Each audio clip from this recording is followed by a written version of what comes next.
అమ్మా ఆకలేస్తుందే తొందర్రా. అన్నం నరిస్తే కంచం నిండు. అందుకే పొద్దున్న తిని వెళ్ళరా అంటే తినకుండా వెళ్ళావు. ఇప్పుడు చూడు ఆకలి ఆకలి అని కేకలేస్తున్నావు. అయినా బొండంగాని చూసేటప్పుడు బా, నీకు ఒళ్ళు పెరిగింది. ఊరికే కొనుక్కోకే, ముందు పెట్టు. హే, ఒకేసారి అంతంత అన్నం పెట్టదని చెప్పానా? కాస్తి తీశాను, ఇక తిను. ఏం తీసావే? ఇంకాస్తి మొత్తం అలాగే ఉంది. ఈ మాత్రం తినబోతే నువ్వేం కష్టపడతావురా? బాగా తినరా. ఇదిగో నీకు ఇష్టమని కోడికూర వండాను.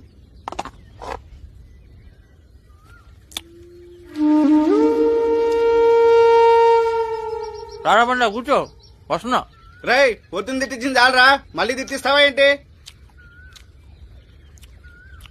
ఏంటి మొక్క అసలు ఉడకలేదు? బాగుందిరా. పోయినసారి వచ్చినప్పుడేమో ఉప్పు కారం ఎక్కువైందన్నావు, ఇప్పుడు మొక్కే పడకలేదంటున్నావు. తినొచ్చు చాలు గానీ నువ్వే తిను.